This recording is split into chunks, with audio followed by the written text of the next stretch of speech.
বাংলাদেশের চিত্রনায়ক সালমান শাহ 29 বছর আগে সে মারা গেছে। তো সে কেন মারা গেছে, মারা যাওয়ার কারণটা কি?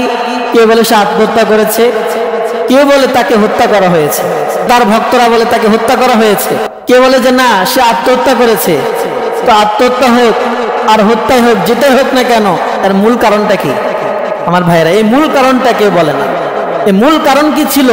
এই হত্যার বা এই আত্মহত্যার নেপথ্যে কি ছিল? এটা হলো অশ্লীলতা। কথা বলেন ঠিক কিনা? المؤمنين يغضوا من أبصارهم ويحفظوا فروجهم ذلك أزكى لهم إن الله خبير بما يصنعون। অনেক যুবক ঘরের মধ্যে একাকী পর্নোগ্রাফিতে আসক্ত আছে না নাই? মোবাইলটা নিয়ে অশ্লীল ছবি দেখে, নেকেড ছবি দেখে, এরকম আছে না নাই? যুবক, তুমি এই কাজটা কি মানুষের সামনে করতে পারবা? তোমার পিতার সামনে করতে পারবা? ভাইয়ের সাথে করতে পারবা? করা যাবে না। তাদেরকে তুমি ভয় করবে, তাদের সামনে এই অশ্লীল ছবি দেখা যাবে না। তো তুমি যে ঘরের মধ্যে একাকী এই অশ্লীল ছবিটা দেখলে, তোমার বাপ জানলো না, তোমার মা জানলো না, বড় ভাই জানলো না, কিন্তু জানলো কে? يا أيها النبي قل لأزواجك وبناتك ونساء المؤمنين يدنين عليهن من جلابيبهن ذلك أدنى أن يعرفن فلا يؤذين وكان الله غفورا رحيما। আপনার বন্ধু আপনি খাবার পরিবেশন করবেন, আপনার স্ত্রীকে কেন পাঠান? ইন্নাল্লাযীনা ইউহিব্বুনা আন তাশিআল ফাহিশাতু ফিল্লাযীনা আমানু লাহুম আযাবুন আলীমুন ফিদ দুনিয়া ওয়াল আখিরাহ ওয়াল্লাহু ইয়ালামু ওয়া আনতুম লা তা'লামুন। তার কাছে কোনো কাজ করতে বিবেকে বাধা দিবে না, তার কারণ যে বাধা দেওয়ার যে জিনিস লজ্জা, ওইটাই তো নাই। এজন্য বলা হয় লজ্জা, হায়া, এটি হচ্ছে একটি বেড়া, মানুষের চরিত্রকে, মানুষের সম্মানকে রক্ষা করার জন্য গুরুত্বপূর্ণ একটি প্রাচীর, ঠিক কিনা?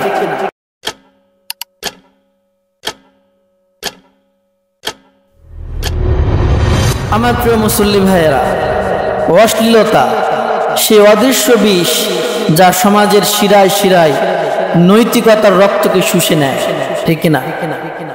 এটি মানুষের চোখ থেকে হায়ার পর্দাকে সরিয়ে দেয়, অন্তর থেকে ঈমানের আলো নিভিয়ে ফেলে। যে সমাজে অশ্লীলতার জোয়ার ওঠে সেখানে চরিত্রের ফুল শুকিয়ে যায়। কথা বলেন ঠিক কিনা? সতীত্বের সুবাস হারিয়ে যায়, থাকে চরিত্র, সতীত্ব এগুলি ওই সমাজ থেকে চলে যায়, থাকে না। চরিত্রবান মানুষ খুঁজে পাওয়া যায় না, সতী নারী খুঁজে পাওয়া যায় না যে সমাজে অশ্লীলতা আছে, ঠিক কিনা বলেন? এজন্য অশ্লীলতা পরিবারে বিভক্তি আনে, স্বামী স্ত্রীর মাঝে অবিশ্বাস ছড়ায়, সন্তানদের পথভ্রষ্ট করে, এটি কিশোরদের স্বপ্ন কেড়ে নিয়ে তাদেরকে নিক্ষেপ করে লজ্জাহীনতার অন্ধকারে। কথা বলেন ঠিক কিনা? অশ্লীলতা কেবল পাপ এমনটাই নয়, এটি একটি সাংস্কৃতিক দাসত্ব, যেখানে মানুষ নিজের আত্মাকে বিক্রি করে ফেলে শয়তানের কাছে, ঠিক কিনা বলে? এটি সমাজের সম্মানহানি ঘটায়, জাতির ভবিষ্যৎকে বিপন্ন করে তোলে। আল্লাহ তাআলার রহমত, বরকত ওই সমাজ থেকে উঠে যায়। আওয়াজ দিয়ে বলেন ঠিক কিনা? এজন্য অশ্লীলতা এটি হচ্ছে সমাজকে ধ্বংস করে দেওয়ার প্রথম ধাপ। যদি কেউ কোনো সমাজকে, কোনো জাতিকে, কোনো সভ্যতাকে ধ্বংস করতে চায়, তাহলে সেই সমাজের মধ্যে অশ্লীলতা ছড়িয়ে দিতে হবে, আর কিচ্ছু করতে হবে না। কথা বলেন ঠিক কিনা? ওই জাতি নিজ থেকে ধ্বংস হয়ে যাবে, খুব বেশি কিছু করতে হবে না। সে জাতির মধ্যে কি করতে হবে? অশ্লীলতা, বেহায়াপনা, নির্লজ্জতা ছড়িয়ে দিতে হবে। যে জাতি নির্লজ্জ হয়ে যায়, অশ্লীল হয়ে যায়, ওই জাতির কোনোদিন উন্নতি কল্পনা করা যায় না। এজন্য আমার প্রিয় ভাইয়েরা, আজকে এই পবিত্র জুমার গুরুত্বপূর্ণ মুহূর্তে আমরা আলোচনা করব অশ্লীলতা এবং তার ভয়াবহতা সম্পর্কে ইসলাম আমাদেরকে কি দিক নির্দেশনা দিয়েছে। সবাই মনোযোগ দিয়ে শুনবো তো ইনশাআল্লাহ। আমার প্রিয় ভাইয়েরা, লজ্জা, হায়া, শরম, শালীনতা এটি হচ্ছে অনেক গুরুত্বপূর্ণ একটি গুণ, ঠিক কিনা? এমনকি ইসলাম এই লজ্জাটাকে, এই শালীনতাকে ইমানের অঙ্গ হিসেবে আখ্যায়িত করেছে। পড়েন সুবহানাল্লাহ। বুখারী শরীফের বর্ণনা এসেছে যে লজ্জা হলো ইমানের অঙ্গ। আমরা সবাই জানি না লজ্জা কিসের অঙ্গ আমার ভাইয়েরা? ইমানের অঙ্গ। عن أبي هريرة رضي الله تعالى عنه قال قال النبي صلى الله عليه وسلم الإيمان بضع وسبعون شعبة وأفضلها قول لا إله إلا الله وأدناها إماطة الأذى عن الطريق والحياء شعبة من الإيمان. পড়েন সুবহানাল্লাহ। বুখারী শরীফের শুরুর দিকের হাদিস, 9 নম্বর হাদিস। পবিত্র মুসলিম শরীফের 35 নম্বর হাদিসের মধ্যে এসেছে, রাসূল সাল্লাল্লাহু আলাইহি ওয়াসাল্লাম বলেন, ঈমান হলো বিশাল শাখা প্রশাখা বিশিষ্ট একটি গাছ, যার সর্বোত্তম শাখা হলো লা ইলাহা ইল্লাল্লাহ। সবচেয়ে দামি শাখাটার নাম কি? লা ইলাহা ইল্লাল্লাহ। এবং সর্বনিম্ন শাখা হলো রাস্তা থেকে, পথ থেকে কষ্টদায়ক কোনো বস্তুকে সরিয়ে দেওয়া। তার মানে রাস্তায় যদি কাঁটা থাকে, রাস্তায় যদি ইট থাকে, যে কাঁটা বা ইটে আঘাত লেগে কোনো পথিকের কষ্ট হতে পারে, কোনো ব্যক্তি যদি পথিকের কষ্ট থেকে পথিককে বাঁচানোর জন্য ওই কাঁটা, ওই ইটটা সরিয়ে দেয়, তাহলে তার আমল নামায় সওয়াব দিয়ে দেয় কে? পড়েন সুবহানাল্লাহ। এটি হচ্ছে ঈমানের একটি শাখা। সুবহানাল্লাহ বলবেন না? এরপর রাসূল বললেন, ওয়াল হায়াউ শুবাতুম মিনাল ঈমান। আর তোমরা জেনে নাও, লজ্জা হলো ঈমানের গুরুত্বপূর্ণ একটি শাখা। যে ব্যক্তির লজ্জা আছে, যে ব্যক্তির মধ্যে শালীনতা আছে, তার ঈমানটা বড়ই মজবুত। আর যার মধ্যে লজ্জা নাই, শালীনতা নাই, বুঝতে হবে তার ঈমানটা খুবই দুর্বল। ঠিক কিনা বলেন আমার প্রিয় ভাইয়েরা? আলোচনা মনে বুঝেন না? লজ্জা, শালীনতা এটা ইসলামের গুরুত্বপূর্ণ একটি শাখা। ঈমান বিশাল একটি গাছ, ওই গাছের গুরুত্বপূর্ণ একটি ডালের নাম হচ্ছে লজ্জা, ঠিক কিনা? এজন্য ইসলাম বলে, যে ব্যক্তির লজ্জা আছে সে ব্যক্তি কোনোদিন গুনাহের কাজ করতে পারে না, সে ব্যক্তি কোনোদিন অন্যায় কাজ করতে পারে না। আর যে ব্যক্তির লজ্জা নাই, সে সব ধরনের কাজে জড়িয়ে যেতে পারে, ঠিক কিনা? যার লজ্জা নাই, সে ব্যক্তি যা মন চায় তাই করতে পারে। তার কাছে কোনো বাধা আছে, কোনো বিপত্তি আছে? তার তো লজ্জাই নাই, ঠিক কিনা? এজন্য হাদিস শরীফের মধ্যে এসেছে, রাসূল সাল্লাল্লাহু আলাইহি ওয়াসাল্লাম বলেন, ইযা লাম তাস্তাহি ফাসনা মা শিতা। যদি কোনো ব্যক্তির লজ্জা না থাকে, তাহলে সে ব্যক্তি দুনিয়ার সব ধরনের কাজ করতে পারবে, ঠিক কিনা? তার কাছে কোনো কাজ করতে বিবেকে বাধা দিবে না, তার কারণ যে বাধা দেওয়ার যে জিনিস লজ্জা, ওইটাই তো নাই, ঠিক কিনা? এজন্য বলা হয় লজ্জা, হায়া এটি হচ্ছে একটি বেড়া, মানুষের চরিত্রকে, মানুষের সম্মানকে রক্ষা করার জন্য গুরুত্বপূর্ণ একটি প্রাচীর, ঠিক কিনা? আপনি ফসল লাগাইছেন, একটা ক্ষেত, এখানে যদি বেড়া থাকে এটার ক্ষতি করতে পারবে? নষ্ট হবে না। কিন্তু কোনো ক্ষেতের যদি বেড়া না থাকে, থাকবে, নষ্ট হয়ে যাবে, ঠিক কিনা আমার ভাইয়েরা? তো তদ্রূপ ভাবে লজ্জা হচ্ছে মানুষের চরিত্রের বেড়া, মানুষের সম্মানের বেড়া। যে ব্যক্তির লজ্জা আছে, হায়া আছে, ওই ব্যক্তির চরিত্র ঠিক থাকে, তার সম্মান অক্ষুণ্ণ থাকে। কথা বলেন ঠিক কিনা? পক্ষান্তরে যে ব্যক্তির লজ্জা থাকে না, যে ব্যক্তির সম্মান থাকে না, তার দ্বারা দুনিয়ার সব ধরনের কাজ হওয়া সম্ভব, সে যে কোনো ধরনের কাজের মধ্যে জড়িয়ে যেতে পারে। এজন্য ইসলাম বলে যে লজ্জা, নিজের মধ্যে লজ্জা নিয়ে আসো, শালীনতা নিয়ে আসো, এটাকে বিসর্জন দিও না। কথা বলেন ঠিক কিনা? এজন্য রাসূল সাল্লাল্লাহু আলাইহি ওয়াসাল্লাম বলেন, আল হায়াউ লা ইয়াতি ইল্লা বিখাইরিন, লজ্জা শালীনতা এটা কল্যাণ ছাড়া অন্য কিছু বয়ে আনে না। মানুষের জীবনে লজ্জা এবং শালীনতা একমাত্র কল্যাণ বয়ে নিয়ে আসে। সুবহানাল্লাহ। মানুষের জীবনে কি বয়ে নিয়ে আনে আমার ভাইয়েরা? কল্যাণ। যে মানুষের লজ্জা আছে, শরম আছে, লজ্জা এবং শরম তার জীবনে কোনোদিন কোনো ক্ষতি করবে না। কোনো ক্ষতি করবে? এই লজ্জা এবং শরম তার জীবনে শুধুমাত্র কল্যাণ বয়ে নিয়ে আসবে। সুবহানাল্লাহ। এজন্য আল্লাহ তাআলা পবিত্র কোরআনের মধ্যে রাসূল সাল্লাল্লাহু আলাইহি ওয়াসাল্লামের মাধ্যমে সকল মুসলিম নরনারীদেরকে লজ্জা এবং শালীনতার ব্যাপারে আদেশ দিয়েছেন। পড়েন সুবহানাল্লাহ। আল্লাহ তাআলা সূরা নূরের মধ্যে বলেন, قل للمؤمنين يغضوا من أبصارهم ويحفظوا فروجهم ذلك أزكى لهم إن الله خبير بما يصنعون وقل للمؤمنات يغضضن من أبصارهن ويحفظن فروجهن পড়েন সুবহানাল্লাহ। আল্লাহ তাআলা বলেন, ও আমার নবী, আপনি মুসলিম নরনারীদেরকে বলে দেন তারা যেন তাদের দৃষ্টি অবনত রাখে, সব কিছুর দিকে না তাকায়, বরং ক্ষেত্র বিশেষে চোখটাকে নিচের দিকে রাখতে হয়। কথা কোন ঠিক কিনা? এবং তারা যেন তাদের লজ্জাস্থান হেফাজত করে, এটাই তাদের জন্য অধিক পবিত্রতা। আল্লাহ তাআলা তাদের সব বিষয়ে সম্যক অবগত। ঠিক কিনা? আল্লাহ তাআলা সব কিছু জানে, এজন্য তারা যাতে করে চোখটাকে হেফাজত করে। আমি কোনো গুনাহের দিকে তাকালাম, কোনো পরনারীর দিকে তাকালাম, কেউ দেখলো না, দেখলো কে? আল্লাহর চোখে ফাঁকি দেওয়া যাবে?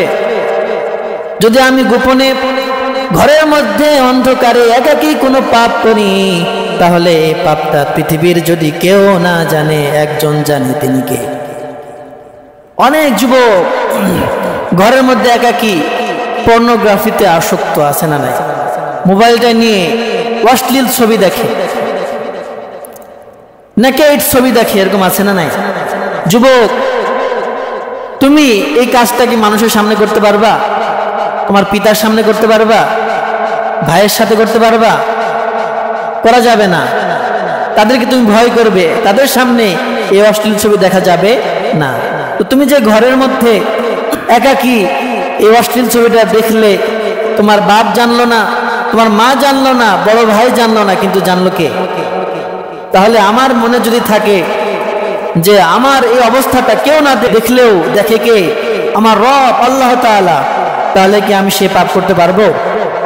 আমার প্রিয় ভাইয়েরা, এজন্য আল্লাহ তাআলা বললেন, ইন্নাল্লাহা খাবীরুম বিমা ইয়াসনাউন, তারা যা করে আমি সব দেখি, আধারে করুক, আলোতে করুক, আড়ালে করুক, আমি আল্লাহ আমার বান্দার প্রত্যেকটা খবর পুঙ্খানুপুঙ্খানুভাবে রাখি। কথা বলেন ঠিক কিনা?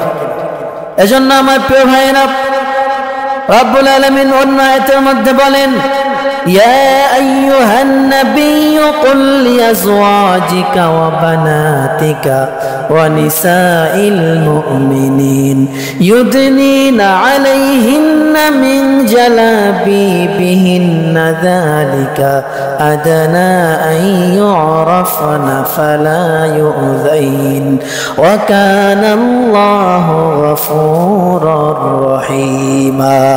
পড়েন সুবহানাল্লাহ।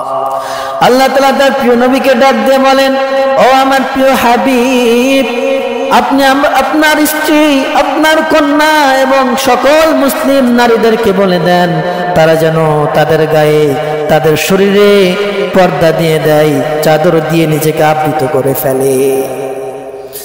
এটা হলো তাদের জন্য অধিক সম্মানজনক, তাদেরকে চেনার ক্ষেত্রে অধিক সহজ। কেননা তারা যদি নিজেদেরকে পর্দা না রাখে, নিজেদেরকে আবৃত করে না রাখে, এটা তাদের জন্য সম্মান নয়, বরং এটা হলো তাদের জন্য অসম্মান। ঠিক কিনা? একজন নারী মুসলিম নাকি অমুসলিম এটা বোঝা যাবে তার গায়ের পোশাক দেখে। কথা বলেন ঠিক কিনা? যদি দেখা যায় এই নারীটা তার শরীরের সব অঙ্গ প্রত্যঙ্গ ঢেকে রেখেছে, তার শরীরের কোনো অঙ্গ প্রকাশিত হয় না, তাহলে বোঝা গেল সেই নারীটা হলো মুসলিম, ঠিক কিনা? আর যদি ঢেকে না রাখে তাহলে সে নারী মুসলিম নয়। তাহলে মুসলমান হওয়ার নিদর্শন হলো ওই নারীটা নিজেকে আবৃত করে রাখবে, ঠিক কিনা? কিন্তু বর্তমানে বাজারে খোলামেলা মুসলিম নারীরা আছে না নাই? আছে না? বাজারে যাবেন, ঘাটে যাবেন, এই নারীটা মুসলিম নাকি অমুসলিম পোশাক দেখে আপনার বোঝার কোনো ক্ষমতা নাই। কথা বলেন ঠিক কিনা? আমার প্রিয় ভাইয়েরা, ইসলাম আমাদেরকে কি বিধান দিল আর আমরা যাচ্ছি কোন দিকে একটু খেয়াল করে। তাহলে ইসলাম পদে পদে ধাপে ধাপে একজন মুসলিম, সে না পুরুষ হোক কিংবা নারী হোক, তাকে শালীন হতে আদেশ করেছে। লজ্জা হলো প্রত্যেকটা মুসলমানের ভূষণ, ঠিক কিনা? মুসলমান হলে লজ্জা অবশ্যই থাকতে হবে, শালীনতা অবশ্যই থাকতে হবে। আমার প্রিয় ভাইয়েরা, তাহলে আমরা বুঝতে পারলাম যে লজ্জা, শালীনতা এটি ইসলামের গুরুত্বপূর্ণ একটি বিধান, ঠিক কিনা আমার ভাইয়েরা? যে ব্যক্তি নিজেকে মুসলিম হিসেবে দাবি করে, চাই সে পুরুষ হোক কিংবা নারী হোক, মুসলিম নরনারী উভয়ের জন্য নিজেকে শালীন হিসাবে উপস্থাপন করতে হবে। কথা বলেন ঠিক কিনা? লজ্জা নামের যে সম্পদ, এটা নিজের মধ্যে ধারণ করতে হবে, এটাকে বিসর্জন দেওয়া যাবে না। কিন্তু সমাজের মধ্যে বর্তমানে লজ্জা শরম আছে, শালীনতা আছে, সব বিক্রি হয়ে গেছে আমার ভাইয়েরা, ঠিক কিনা? বিক্রি হয়ে গেছে। ইহুদি খ্রিস্টানদের গোপন ষড়যন্ত্রের ফাঁদে আমরা পা দিয়ে ইমানের গুরুত্বপূর্ণ বিধান লজ্জা শালীনতাকে আমরা বিসর্জন দিয়েছি। আজকে সমাজের মধ্যে শালীনতা নাই, সমাজের মধ্যে হায়া নাই, লজ্জা নাই, যে যেভাবে মন চায় সে সেভাবে চলছে। কথা বলেন ঠিক কিনা? ইহুদি খ্রিস্টানদের সবক দেওয়া সবকটাকে খুব সুন্দর করে গ্রহণ করে মুসলিম নরনারী আজকে মন চায় জিন্দগি যাপন করছে। কথা বলেন ঠিক কিনা? মুসলমানের স্ত্রী কিন্তু পর্দায় থাকে না, এরকম আছে না নাই? পর্দা করে আমার ভাইয়েরা। 5 ওয়াক্ত নামাজি, স্বামী 5 ওয়াক্ত নামাজি, একাধিকবার হজ করেছে, কিন্তু স্ত্রীকে পর্দায় রাখে না, এরকম আছে না নাই? এরকম হাজী সাহেব আছে না? পর্দা রাখে নফল নাকি সুন্নাত, হ্যাঁ নাকি ফরজ? আমার ভাইয়েরা, আপনি আপনার স্ত্রীকে পর্দায় রাখবেন, এটা নফল না সুন্নত নাকি ফরজ? হ্যাঁ, কথা কয় না, ধরা খেয়ে গেছে। ফরজ পর্দা। এজন্য আমার প্রিয় ভাইয়েরা, আপনার স্ত্রীকে পর্দায় রাখতে হবে, আপনার মেয়েকে পর্দায় রাখতে হবে। যেভাবে মন চায় সেভাবে পোশাক পরে বের হবে, সে ব্যক্তি মুসলমান হতে পারে না, ঠিক কিনা? মুসলমান হলো জেলখানায় আবদ্ধ, ঠিক কিনা? কথা বলেন। মুসলিম মানে কি? সে জেলখানায় আবদ্ধ। তো জেলের কয়েদি যেভাবে মন চায় সেভাবে চলতে পারে, যা মন চায় তাই খাইতে পারে, যা মন চায় তাই পড়তে পারে? বরং তার নির্দিষ্ট পোশাক থাকে, নির্দিষ্ট খাবার থাকে, আর বাইরে সে চলতে পারে না। এজন্য রাসূল বললেন, প্রত্যেকটা মুসলমান সে জেলে আবদ্ধ। এই দুনিয়াটা মুসলমানের জন্য জেলখানা, আর কাফের অমুসলিম যারা, তাদের জন্য হচ্ছে জান্নাত। তারা যা মন চায় তাই করবে। যেমন ধরো জান্নাতে যখন আমরা যাব, আমাদের যা মন চায় তাই করা যাবে, ঠিক কিনা? কথা বলেন। সেখানে যা চাওয়া হবে তাই চলে আসবে, যা মন চায় তাই আপনি করতে পারবেন। তো ওখানে আপনার মন চায় জিন্দেগি আছে, কিন্তু দুনিয়াতে নাই। দুনিয়াতে আপনাকে নির্দিষ্ট গণ্ডির মধ্যে থাকতে হবে। কথা বলেন ঠিক কিনা? আর কাফেররা তারা দুনিয়াতেই জান্নাতের উৎসব উদযাপন করবে, ঠিক কিনা? কারণ পরকালে তাদেরকে জান্নাত আছে নাকি? তাদের কোন জান্নাত আছে? জান্নাত তো দুনিয়াতেই শেষ, ঠিক কিনা? এজন্য আমার প্রিয় ভাইয়েরা, রাসূল বললেন, আদ-দুনিয়া সিজনুল মুমিনি ওয়া জান্নাতুল কাফির। ও আমার উম্মতেরা শুনে নাও, দুনিয়াটা তোমাদের জন্য মন চাই জিন্দেগি যাপন করার জন্য নয়, বরং দুনিয়াটা হলো তোমাদের জন্য কয়েদখানা, জেলখানা। আর কাফেরদের জন্য হলো জান্নাত। একজন কাফের যেভাবে চাইবে সে সেভাবে চলবে, যা মন চায় সে পোশাক পরবে, যদি মন না চায় পোশাক পরবে না, যা খেতে মন চায় তাই খাবে। কাফেরের জন্য কোনো বাধা নিষেধ নাই, কিন্তু মুমিনের জন্য বিধি নিষেধ আছে, তার জন্য বাধা আছে, বিপত্তি আছে। একজন মুসলমান যা মন চাইবে তাই খাইতে পারবে না, যে পোশাক পরতে মন চাইবে সে পোশাক সে পরতে পারবে না, ঠিক না আমার ভাইয়েরা? এজন্য শালীনতা, লজ্জা, হায়া আমাদের থেকে দিন দিন হারিয়ে যাচ্ছে। আমরা মুসলমান জাতি ইহুদি খ্রিস্টানদের গভীর ষড়যন্ত্রে পা দিয়ে আমরা নিজেদের স্বাধীনতাকে আজকে হারিয়ে ফেলেছি। আমার প্রিয় ভাইয়েরা, এজন্য একটা সমাজকে ধ্বংস করতে হলে সেখানে আর কিছুর প্রয়োজন নাই, শুধু একটা ছোট্ট বিষ ঢুকিয়ে দিতে হবে। সেটা কি? অশ্লীলতা। সেটা কি আমার ভাইয়েরা? অশ্লীলতা। যে ক্ষেত্রে আজকে ইহুদি খ্রিস্টান অমুসলিম ইসলামের দুশ্মন যারা, তারা সফল হয়ে গেছে। কথা বলেন ঠিক কিনা? তারা আজকে সফল। তারা আমাদের মধ্যে অশ্লীলতা ছড়িয়ে দিয়েছে, আর আমরা এই ফাঁদে পা দিয়েছি। এজন্য আমার প্রিয় ভাইয়েরা, যদি কোনো সমাজের মধ্যে অশ্লীলতা ছড়িয়ে দেওয়া হয়, আল্লাহ তাআলা বলেন দুনিয়াতেও শাস্তি, পরকালেও শাস্তি। দুনিয়াতেও কি আমার ভাইয়েরা? দুনিয়াতেও শাস্তি, পরকালেও শাস্তি। আল্লাহ তাআলা বলেন ইন্নাল্লাযীনা ইউহিব্বুনা আন তাশিআল ফাহিশাতু ফিল্লাযীনা আমানু লাহুম আযাবুন আলীমুন ফিদ দুনিয়া ওয়াল আখিরাহ ওয়াল্লাহু ইয়ালামু ওয়া আনতুম লা তা'লামুন। যে সকল ব্যক্তি মুসলমানদের মধ্যে অশ্লীলতা ছড়িয়ে দেবে, তাদের মধ্যে অন্যায় অপরাধ অশ্লীলতা ছড়িয়ে দিবে, তাদের জন্য দুনিয়াতেও শাস্তি, পরকালেও শাস্তি। দুনিয়াতেও রয়েছে কঠোর শাস্তি, পরকালেও রয়েছে কঠিন শাস্তি।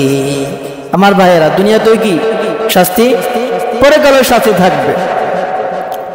যারা অশ্লীলতা ছড়াবে তাদের জন্য শাস্তি, যারা অশ্লীল হয়ে যাবে, নির্লজ্জ হয়ে যাবে, তাদের জন্য শাস্তি। কি শাস্তি? রাসূল সাল্লাল্লাহু আলাইহি ওয়াসাল্লাম বলেন মা যাহারা ফি কওমিল ফাহিশাতু হাত্তা ইউলিনু বিহা ইল্লা ফাশা ফীহিমুত তাউন ওয়াল আওজাউ আল্লাতী লাম ইয়াকুন ফি আসলাফিহিম। রাসূল বলেন কোন জাতির মধ্যে যদি অশ্লীলতা ছড়িয়ে পড়ে, বেহায়াপনা ছড়িয়ে পড়ে, তাহলে আল্লাহ তাআলা ওই জাতির মধ্যে এমন কঠিন কঠিন রোগ পাঠিয়ে দেয় যে রোগগুলো তাদের পূর্বপুরুষদের মধ্যে ছিল না। ওই জাতির মধ্যে সদা সর্বদা আল্লাহ তাআলার পক্ষ থেকে বালা মুসিবতের বৃষ্টি নাজিল হতেই থাকবে। ওই জাতি কোনোদিন বালা মুসিবত থেকে বের হতে পারবে না। নাউজুবিল্লাহ। মারাত্মক ধরনের ব্যাধি ওই সমাজের মধ্যে ছড়িয়ে পড়বে, তাদের মধ্যে কঠিন কঠিন রোগ দেখা দিবে যে রোগগুলো পূর্বপুরুষদের মধ্যে ছিল না, এবং ধারাবাহিকভাবে বালা মুসিবত আসতে থাকবে। একটা বালা মুসিবত কেটে যখনই উঠতে যাবে আরেকটা মুসিবত, ওটাকে কেটে যখন উঠতে যাবে আরেকটা মুসিবত, এভাবে বালা মুসিবত আসতেই থাকবে, আসতেই থাকবে। কথা বলেন ঠিক কিনা?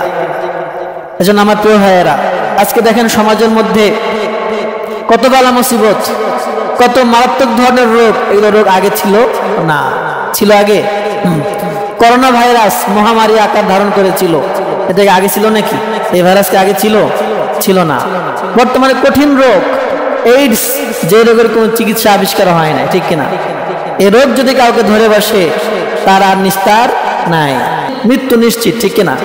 আমার প্রিয় ভাইয়েরা, এই রোগগুলো আমাদের পূর্বপুরুষদের মধ্যে ছিল না। বর্তমানে আমাদের সমাজে বেহায়াপনা, অশ্লীলতা, নির্লজ্জতা এই পরিমাণে ছড়িয়ে পড়েছে, যার কারণে ধাপে ধাপে আমরা বালা মুসিবতের সম্মুখীন হচ্ছি। কথা বলেন ঠিক কিনা? বালা মুসিবতের সম্মুখীন হচ্ছি আমরা। এজন্য আমার প্রিয় ভাইয়েরা, সবাইকে শালীনত হবে। তার কারণ যখনই যে সমাজের মধ্যে অশ্লীলতা, লজ্জা, সেখানে দুনিয়াবি শাস্তি, হত্যা, খুন, গুম দেখা দেবে, ঠিক কিনা বলেন? আছে না নাই বর্তমানে? এই যে বর্তমানে আপনি নিউজে ঢুকলেই প্রথম যে খবরটা পাবেন, জুবায়ের নামে একজন যুবককে হত্যা করা হয়েছে। দেখেননি আপনারা? কিছুদিন আগে জুবায়ের নামে একজন যুবক, ঢাকা জগন্নাথ বিশ্ববিদ্যালয়ের ছাত্র, তাকে হত্যা করা হয়েছে। এই হত্যার কারণটা কি? অশ্লীলতা, হারাম সম্পর্ক, ঠিক কিনা? এটার মূল কারণ কি? হারাম সম্পর্ক না আমার ভাইয়েরা? সে হারাম সম্পর্কে জড়িয়ে পড়েছে, এই কারণে তাকে আজকে নিহত হতে হয়েছে, ঠিক কিনা? একটা মেয়েকে নিয়ে দুইজন টানাটানি, সে যে মেয়েকে পছন্দ করে ওই মেয়েকে আরেকজন পছন্দ করে, তো এই মেয়েকে কে পাবে? এই নিয়ে মারামারি। তো একজন কি করলো? পথ থেকে সরিয়ে দেওয়ার জন্য তাকে হত্যা করে ফেললো। আমার প্রিয় ভাইয়েরা, তাহলে এখানে মূল কারণ হচ্ছে অশ্লীলতা, ঠিক কিনা? যদি সে মেয়েটা পর্দায় থাকতো, কোন হারাম সম্পর্কে না জড়াতো, যদি ওই যুবক নিজের মধ্যে শালীনতা বজায় রাখতো, নির্লজ্জ না হয়ে সে যদি ওই হারাম সম্পর্কে না জড়াতো, তাহলে আজকে তার এই জীবনটা, ফুলের মতো জীবনটা ঝরিয়ে পড়তো না। কথা বলেন ঠিক কিনা আমার ভাইয়েরা? এটা মূল কারণ হচ্ছে অশ্লীলতা, লজ্জাহীনতা, বেহায়াপনা সমাজের মধ্যে। আজকে কোনো লজ্জায় মনে করা হয় না। বয়ফ্রেন্ড গার্লফ্রেন্ড আছে না নাই? যুবক আর যুবতীর মধ্যে সম্পর্ক, বিয়ে করতে গেলে অনেক বাধা, অনেক বিপত্তি, অনেক টাকার প্রয়োজন, কিন্তু হারাম সম্পর্কের মধ্যে কোনো বাধা নাই, ঠিক কিনা? কোনো বাধা আছে? কোনো বিপত্তি আছে? কোনো টাকার প্রয়োজন আছে? টাকার প্রয়োজন নাই। এজন্য আমাদের সমাজের মধ্যে ফুলের মতো পবিত্র নিষ্পাপ জীবনগুলো জড়িয়ে যাচ্ছে এই হারাম সম্পর্কে জড়িয়ে পড়ে। কথা বলেন ঠিক কিনা? আবার অশ্লীলতা এ পর্যায়ে গেছে, বিয়ের পরেও পরকীয়া আছে না নাই? কথা বলেন। নারী পুরুষ উভয়ের মধ্যে পরকীয়ার প্রবণতা। বর্তমানে অনেক বিয়ের সম্পর্ক ভেঙে যাচ্ছে। বিয়ের সম্পর্ক ভেঙে যাওয়ার অন্যতম কারণ গবেষণা করে দেখা গেছে পরকীয়া। স্বামীও পরকীয়া করে, স্ত্রীও পরকীয়া করে, আছে না নাই? স্বামীর সম্পর্ক অন্য কোনো মহিলার সাথে, স্ত্রীর সম্পর্ক অন্য কোনো পুরুষের সাথে, এভাবে শত শত সম্পর্কগুলো নষ্ট হয়ে যাচ্ছে। তার কারণ কি? আমাদের মধ্যে লজ্জা নাই, আমাদের মধ্যে হায়া নাই। আমার বউ যে আরেকজন পুরুষের সাথে কথা বলবে, এতে আমার বিবেকে বাধা দেয় না, এখানে আমার ইগোতে আঘাত করে না, আছে না নাই? হ্যাঁ, খারাপ মনে হয়? আমার পাড়া প্রতিবেশী ভাইয়ের সাথে কথা বলে সমস্যা কি? বন্ধু আসছে বাড়িতে, বন্ধুর সাথে যদি স্ত্রী কথা না বলে, তাহলে তো মান সম্মানই থাকে না। এরকম আছে না নাই? আপনার বন্ধুর সাথে আপনি গল্প করবেন, ঠিক কিনা? আপনি কথা বলবেন, আপনার স্ত্রীকে পাঠান কেন? আমার ভাইয়েরা, আপনার বন্ধু, আপনি খাবার পরিবেশন করবেন, আপনার স্ত্রীকে কেন পাঠান? স্ত্রীকে দিয়ে খাবার পরিবেশন করান। তো কিছুদিন পরে এই বন্ধুর সাথে আপনার স্ত্রী পালিয়ে যায়, ঠিক কিনা বলেন? তখন বলে, বন্ধু তুই এত বড় ধোঁকা আমাকে দিতে পারলি? হ্যাঁ, এই ধোঁকা দেওয়ার পথ তো আপনি উন্মুক্ত করে দিয়েছেন, এই সুযোগটা আপনি তৈরি করে দিয়েছেন। কথা বলেন ঠিক কিনা আমার প্রিয় ভাইয়েরা? আজকে আমাদের মধ্যে লজ্জা নাই। মুসলমান হয়ে আমি অন্যের বউয়ের সাথে কথা বলবো, এটা আমার বিবেকে বাধা দেয় না, আমার লজ্জাবোধ কাজ করে না। আমার ভাইয়েরা, লজ্জাবোধ আমার কাজ করে না। আমার বউ পরপুরুষের সাথে কথা বলবে, তার সাথে সে দেখা করবে, তার সামনে সে পর্দা করবে না, এতে আমার লজ্জাবোধ কাজ করে না। আমার প্রিয় ভাইয়েরা, আজকে সমাজের মধ্যে এই পরকীয়ার সম্পর্কের কারণে শত শত সম্পর্ক নষ্ট হয়ে যাচ্ছে। কথা বলেন ঠিক কিনা? এই যে বর্তমানে একটা নিউজ আপনারা দেখছেন, অনেক দিন আগে বাংলাদেশের একটা নায়ক মারা গেছে, চিত্রনায়ক, কি নাম? হ্যাঁ, দেখেননি খবর? সালমান শাহ। বাংলাদেশের চিত্রনায়ক সালমান শাহ 29 বছর আগে সে মারা গেছে। তো সে কেন মারা গেছে? মারা যাওয়ার কারণটা কি? কেউ বলে সে আত্মহত্যা করেছে, কেউ বলে তাকে হত্যা করা হয়েছে, ঠিক কিনা? তো তার ভক্তরা বলে তাকে হত্যা করা হয়েছে, কেউ বলে যে না, সে আত্মহত্যা করেছে। তো আত্মহত্যা হোক আর হত্যাই হোক, যেটাই হোক না কেন, এর মূল কারণটা কি? আমার ভাইয়েরা, এই মূল কারণটা কেউ বলে না। এই মূল কারণ কি ছিল? এই হত্যার বা এই আত্মহত্যার নেপথ্যে কি ছিল? এটা হলো অশ্লীলতা। কথা বলেন ঠিক কিনা? এটা কি? অশ্লীলতা। তার স্ত্রী দোষ দেয়, সে পরকীয়ায় জড়িয়ে পড়েছিল, কোন নায়িকার সাথে পরকীয়ায় জড়িয়ে পড়েছিল, যার কারণে সাংসারিক ঝামেলা, তারপর সে আত্মহত্যা করেছে। আর অন্যরা বলে তার স্ত্রী পরকীয়ায় জড়িয়ে পড়েছিল, যার কারণে তাদের মধ্যে দ্বন্দ্ব, এই দ্বন্দ্ব এক সময় তাকে হত্যার দিকে নিয়ে গেছে। আমার প্রিয় ভাইয়েরা, যেটাই হোক না কেন, সে আত্মহত্যা করুক বা তাকে হত্যা করা হোক, মূল কারণ হলো অশ্লীলতা। মূল কারণ কি? বেহায়াপনা, নির্লজ্জতা। আজকে আমাদের সমাজের মধ্যে এই পরিমাণে ছড়িয়ে পড়েছে। স্বামীও অন্য মহিলার সাথে কথা বলে, এতে স্ত্রীর কোনো বাধা নাই, এটা স্বাভাবিক বিষয়, কথা বলতেই পারে। স্ত্রী অন্য পুরুষের সাথে কথা বলে, এতে স্বামীর কোনো বাধা নাই, তো কথাই তো বলে, আর অন্য কিছু তো করে না, ঠিক কিনা? কিন্তু এই কথা আস্তে আস্তে হারামের দিকে নিয়ে যায়। কথা বলেন ঠিক কিনা? কথার নাম কি? লতা, ঠিক কিনা? এই লতা টানতে টানতে একসময় মানুষদেরকে অনেক বড় অন্যায়ের দিকে নিয়ে যায়। কথা বলেন ঠিক কিনা? এজন্য আমার প্রিয় ভাইয়েরা, ইসলাম বলে এই ধরনের অশান্তি, হত্যা, খুন, গুম, দুনিয়াবি বালা মুসিবত থেকে তোমরা যদি বাঁচতে চাও, তাহলে তোমাদের সবার মধ্যে লজ্জাকে নিয়ে আসতে হবে। কথা বলেন ঠিক কিনা? সবাইকে শালীন হতে হবে, শালীন পোশাক পরতে হবে, শালীনভাবে চলাফেরা করতে হবে। নির্লজ্জতা, অশ্লীলতাকে সমাজ থেকে মুছে ফেলতে হবে। যে সমাজের মধ্যে অশ্লীলতা, নির্লজ্জতা, ওই সমাজের মধ্যে একের পরে একটা মুসিবত আসতেই থাকবে। কথা বলেন ঠিক কিনা? আমার ভাইয়েরা, মূল কারণ অশ্লীলতা, নির্লজ্জতা। আজকে আমাদের সমাজের মধ্যে লজ্জা নাই। লজ্জা কোথায়? দাড়ি লাগতে লজ্জা করে, এরকম আছে না নাই? যদি বলা হয় ভাই দাড়ি রেখে দেন, চাচা দাড়ি রাখেন, তাই ভাতিজা লজ্জা লাগে, শরম লাগে, এরকম আছে না নাই? এই যে দাড়ি রাখতে লজ্জা, দাড়ি ইসলামের ওয়াজিব বিধান, আবশ্যকীয় বিধান। এই দাড়ি রাখতে যে আপনার লজ্জা, এটা কি ইমানের অঙ্গ নাকি? হ্যাঁ, এটা তো ইমানের অঙ্গ না। এই লজ্জা, এইখানে কেন লজ্জা হবে আপনার? ঠিক কিনা? মাথায় টুপি পরতে অনেকের লজ্জা করে, গায়ে লম্বা পোশাক পরবে, জুব্বা পরবে, পাঞ্জাবি পরবে, লজ্জা করে, এরকম আছে না নাই? আমার ভাইয়েরা, এখানে লজ্জা কাজ করে। কিন্তু আমার স্ত্রী অন্যের সাথে কথা বলে, আমি পরনারীর সাথে কথা বলি, এখানে আমার লজ্জাবোধ কাজ করে না। দেখেন আজকে আমাদের সমাজ, আজকে আমরা নির্লজ্জতার কোন স্তরে পৌঁছে গেছি। কথা বলেন ঠিক কিনা? আজকে ইহুদি, খ্রিস্টান, ইসলাম জাতির, ইসলামের দুশ্মন জাতি, তারা সফল হয়ে গেছে, আমাদের মধ্যে নির্লজ্জতা ছড়িয়ে দিয়েছে, সামাজিক শান্তিকে তারা নিঃশেষ করে ফেলতে পেরেছে। আর আজকে আমরা সেখানে ব্যর্থ হয়ে গেছি। আজকে আমরা ইসলামের বিধান, লজ্জা, হায়া, শালীনতাকে আঁকড়ে ধরতে পারি নাই। কথা বলেন ঠিক কিনা? এজন্য আজকে থেকে সবাই রাজি আছি ইনশাআল্লাহ, শালীনতা, ইসলামের বিধান, পর্দা, এটা নিজের স্ত্রী, নিজের মেয়ে, বোন, সবাইকে পর্দার মধ্যে রাখবো ইনশাআল্লাহ। পারা যাবে ভাই? পারা যাবে তো? করতে হবে এটা। আপনার মেয়েকে ছোট থেকে পর্দাশীন করে গড়ে তুলতে হবে, ঠিক কিনা? শালীন পোশাকে তাকে অভ্যস্ত করতে হবে। আপনার স্ত্রীকে শালীন পোশাক পরতে বাধ্য করতে হবে, ঠিক কিনা? নিজেও পর্দার মধ্যে থাকতে হবে, নিজেকেও শালীন হতে হবে, ঠিক কিনা? যদি আমরা সবাই মিলে এই নির্লজ্জতাকে, বেহায়াপনা, অশ্লীলতাকে বিদায় দিয়ে দেই, তাহলে আস্তে আস্তে এই বালা মুসিবতগুলো আমাদের সমাজ থেকে দূর হয়ে যাবে। কথা বলেন ঠিক কিনা? আমরা আবার সেই শান্তি ফিরে পাবো। আল্লাহ তাআলার পক্ষ থেকে যে রহমত, বরকত আল্লাহ তাআলা ওয়াদা করেছেন, সেগুলো আমরা আবার ফিরে পাবো। কথা বলেন ঠিক কিনা? এজন্য আসুন আমরা সবাই অশ্লীলতাকে না বলি, ঠিক কিনা? পারা যাবে ইনশাআল্লাহ। অশ্লীলতার সাথে, বেহায়াপনার সাথে, বেপর্দার সাথে আমাদের কোনো সম্পর্ক থাকবে না। প্রত্যেকটা মুসলমান, মুসলিম মানে শালীন, ঠিক কিনা? মুসলমান মানে সে পর্দাশীন, ঠিক কিনা? আল্লাহ তাআলা আমাদের সবাইকে সহি বুঝ দান করে। আমরা পড়ি আমিন। ওয়া আখিরু দাওয়ানা আনিল হামদুলিল্লাহি রাব্বিল আলামিন।